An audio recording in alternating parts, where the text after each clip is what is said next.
আমাদের chemistry second paper রসায়ন দ্বিতীয় পত্র টোটাল 4টা চ্যাপ্টার আছে, 1 2 3 4। এই 4টা চ্যাপ্টার থেকে টোটাল 8টা সৃজনশীল আসে আর 25টা এমসিকিউ আসে। এটার মধ্যে চ্যাপ্টার 1 পরিবেশ রসায়ন থেকে নরমালি 2টা সৃজনশীল আসে আর 6টা এমসিকিউ আসে।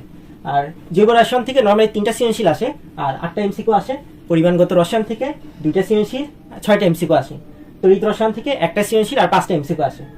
এখন তোমাদের মধ্যে অনেকেই আছে যারা জৈব রসায়ন চ্যাপ্টারটি স্কিপ করো, তাহলে তোমাদের ক্ষেত্রে একটা কাজ হবে যে এখান থেকে এমসিকিউ গুলো অ্যাটলিস্ট ভালো করে পড়া, বোর্ডে এমসিকিউ গুলো সলভ করো অ্যাটলিস্ট। আর জৈব রসায়ন এই চ্যাপ্টার থেকে যাতে বেসিক ক্লিয়ার থাকে এগুলো একটু কমপ্লিট করে রাখো। আর চ্যাপ্টার 1 3 4 এই 3টা চ্যাপ্টার তোমাকে অনেক ভালোভাবে পড়তে হবে যদি তুমি সহজে এ প্লাস পাইতে চাও। এই 3টা চ্যাপ্টারে A to Z টপিকগুলো কমপ্লিট করতে হবে, কোনো টপিক বাদ দেওয়া যাবে না। পরিবেশ রসায়ন, পরিমাণগত রসায়ন, তড়িৎ রসায়ন এমনভাবে করতে হবে। আর তোমার যদি জৈব রসায়ন আগে থেকে পড়া থাকে তাহলে তোমার কাজ হলো জৈব রসায়নটাও তুমি ভালো করে দেখবা, কারণ এটা থেকে তুমি সৃজনশীল লিখলে 10-এ 10 পাওয়ার সম্ভাবনা অনেক বেশি। কারণ এখান থেকে সৃজনশীল লিখলে লেখা কম, তুমি শুধু রিঅ্যাকশনগুলো ভালো করে কমপ্লিট করতে পারলে ইনশাল্লাহ ফুল মার্কস পেয়ে যাবা।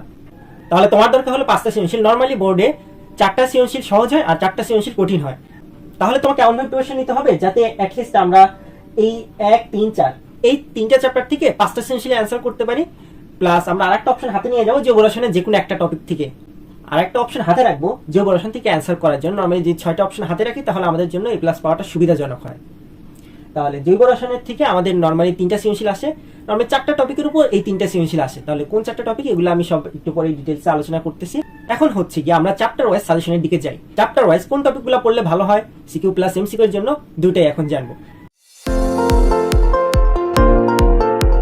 সেকেন্ড পেপার চ্যাপ্টার 1 পরিবেশ রসায়ন থেকে ফার্স্ট ইম্পর্টেন্ট টপিকটা হলো আদর্শ গ্যাস সমীকরণ।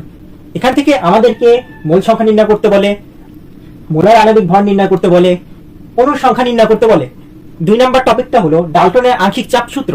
এখান থেকে নরমালি মোট চাপ নির্ণয় করতে বলে।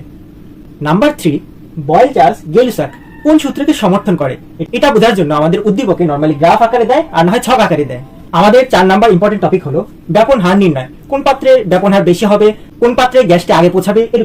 যেরকম ধরো 2টা পাত্র দিয়ে দিল, স্টপ কর্ক খুলে কোন পাত্রে আগে গ্যাস পৌঁছাবে এটা ব্যাপন হারের সাহায্যে নরমালি নির্ণয় করা হয়। তারপরে আদর্শ গ্যাস ও বাস্তব গ্যাস, এই টপিকটা অনেক অনেক বেশি ইম্পর্টেন্ট। এই হলো চ্যাপ্টার 1 এর সৃজনশীলের জন্য সাজেশন। এই টপিকগুলো এমসিকিউ এর জন্য গুরুত্বপূর্ণ আর এমসিকিউ এর জন্য আমাদের স্পেশাল প্রিপারেশন নিতে হবে গ্রাফগুলো সম্পর্কে, প্লাস আমাদের এককে বিভিন্ন ধরনের একক যেগুলো আছে এগুলোর আলাদা ট্রান্সফারগুলো ভালো করে প্র্যাকটিস করতে হবে। সার্বজনীন ধ্রুবক আর এর বিভিন্ন মান, অনুবন্ধী অম্ল ক্ষার ডিও বিওডি সিওডি এগুলো একবার একটু দেখে যাবে। তোমরা তো জানো চ্যাপ্টার 2 জৈব রসায়ন থেকে নরমালি 4 ধরনের কোশ্চেন আসে। এই টোটাল 4টা টাইপ থেকে আমাদের 3টা সৃজনশীল আসবে। কোশ্চেন টাইপ 1 সমানতা, আবার আক্রমণকারী বিকারক। এখানে হচ্ছে গিয়ে ফ্রি রেডিকেল, নিউক্লিওফাইল, ইলেকট্রোফাইল এগুলার সক্রিয়তা স্থায়িত্ব এগুলো জানা দরকার। এই 4টা টপিক থেকে নরমালি আমরা পড়ার চেষ্টা করব শনাক্তকরণ বিক্রিয়া, নিশ্চিতকরণ বিক্রিয়া বা পার্থক্য সূচক বিক্রিয়া আর বেশ কিছু নামধারী বিক্রিয়া, নিউক্লিওফিলিক রিঅ্যাকশন, ইলেকট্রোফিলিক রিঅ্যাকশন এগুলো একটু ভালো করে পড়ার চেষ্টা করব। আর আরেকটু ভালো হয় যে প্রিভিয়াস ইয়ারে বোর্ড কোশ্চেনগুলো একটু ভালো করে সলভ করো। চ্যাপ্টার 3 পরিমাণগত রসায়ন। এই চ্যাপ্টারে মোস্ট ইম্পর্টেন্ট টপিক হলো ঘনমাত্রা নির্ণয়। এটা নরমালি 3 মার্কসের জন্য আসে। মোলার এককে ঘনমাত্রা নির্ণয় করতে বলতে পারে, পিপিএম, পিপিবি, পিপিটি 3টা এককে বলে, আবার মাঝে মধ্যে শতকরা এককে প্রকাশ করো ঘনমাত্রাকে। এই কোশ্চেনগুলো আসতে পারে 3 মার্কসের জন্য। আর একটা মোস্ট ইম্পর্টেন্ট কোশ্চেন এই চ্যাপ্টার থেকে যে 2টা পাত্রে দ্রবণ মিশ্রিত করলে বা মিশ্রণের বা দ্রবণের প্রকৃতি নির্ণয় করো, এসিডি হবে নাকি ক্ষারীয় হবে। আবার এখান থেকে আরেকটা কোশ্চেন দিতে পারে পিএইচ নির্ণয় করো, পিওএইচ নির্ণয় করো। এই চ্যাপ্টারে মোস্ট ইম্পর্টেন্ট টপিক নাম্বার 3। এখান থেকে প্রায় প্রতি বছরই একটা সৃজনশীল আসে, এটা হচ্ছে রিডক্স বিক্রিয়াটি আয়ন ইলেকট্রন পদ্ধতিতে সমতাকরণ করো, অথবা জারণ বিজারণ বিক্রিয়াটি আয়ন ইলেকট্রন পদ্ধতিতে সমতাকরণ করো। আমরা জানি নরমালি চ্যাপ্টার 3 থেকে 2টা সৃজনশীল আসে। তাহলে এখান থেকে ইম্পর্টেন্ট টপিক হলো ধাতুর ভেজাল বা বিশুদ্ধতার পরিমাণ নির্ণয় করো। এটা তোমাকে গ্রামে কিংবা মিলিলিটারে বের করতে বলতে পারে। আবার শতকরা পরিমাণ বা পার্সেন্টেজ নির্ণয় করতে বলতে পারে, ভেজালের পরিমাণ অথবা বিশুদ্ধতার পরিমাণ।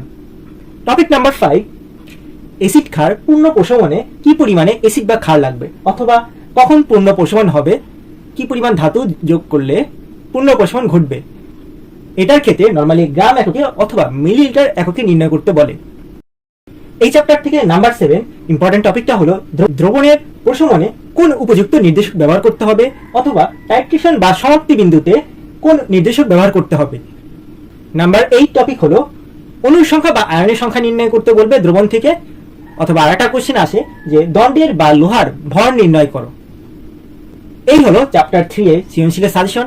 প্লাস এমসিকিউর জন্য এগুলাই করবা, প্লাস ছোট ছোট ম্যাথগুলো একটু প্র্যাকটিস করবা, প্রিভিয়াস ইয়ারে বোর্ড কোশ্চেন একটু ভালো করে সলভ করবা। আর এই চ্যাপ্টার থেকে জারণ বিজারণ বিক্রিয়াগুলো আর ইলেকট্রন পদ্ধতিতে সমতাকরণ ভালো করে করবে। চ্যাপ্টার 4 তড়িৎ রসায়ন। এই চ্যাপ্টারের নাম্বার 1 টপিক হলো বিদ্যুৎ চালনার পর কি পরিমাণ ধাতু জমা হবে, কতটি পরমাণু জমা হবে, কত কুলম্ব চার্জ লাগবে, কি পরিমাণ বিদ্যুৎ প্রবাহ হবে। এই টাইপের ম্যাথগুলো সলভ করার জন্য আমরা নরমালি এই দুটো ফর্মুলা ইউজ করি। চ্যাপ্টার 4 এর টপিক নাম্বার 2 হলো কোন একটা ধাতু দীর্ঘদিন অন্য একটা ধাতুর পাত্রে সংরক্ষণ করা সম্ভব কিনা, অথবা ওই পাত্রে রাখা নিরাপদ কিনা, এটা বেশ ইম্পর্টেন্ট। এরপরে টপিক নাম্বার 3 প্রমাণ কোষ বিভব বা ইনট সেল নির্ণয় করো। এখানে ইনট অ্যানোড অক্সিডেশনের মান প্লাস ইনট ক্যাথোড রিডাকশনের মান, জারণ বিভব বিজয়ন বিভব এই দুটা মানগুলো বসায় যোগ করে আমরা ইনট সেল বা প্রমাণ কোষ বিভব নির্ণয় করব। আর একটা কোশ্চেন বেশি ইম্পর্টেন্ট, এটা 4 মার্কসের জন্য প্রায়ই আসে, এটা হচ্ছে কোষ বিভব বা ইএমএফ বা তড়িৎচালক বল বা তড়িৎচালক শক্তি নির্ণয় করো। এটার আরেকটা নাম হলো নার্নস সমীকরণ বা তড়িৎ কোষের নার্নস সমীকরণও বলা হয় এটাকে। এই হলো চ্যাপ্টার 4 এর মোস্ট ইম্পর্টেন্ট টপিকগুলো। এই চ্যাপ্টারের এমসিকিউর জন্য তোমার ভালো করে পড়তে হবে ধাতুর সক্রিয়তার সিরিজ প্লাস ইনট সেলের মান। তাহলে এই হলো chemistry second paper full suggestion. ইনশাআল্লাহ এখান থেকে 100% কমন পাবা। আর এই ভিডিওটা তোমার যদি কোনো হেল্প হয় তাহলে চ্যানেলটিকে সাবস্ক্রাইব করো। Thank you very much.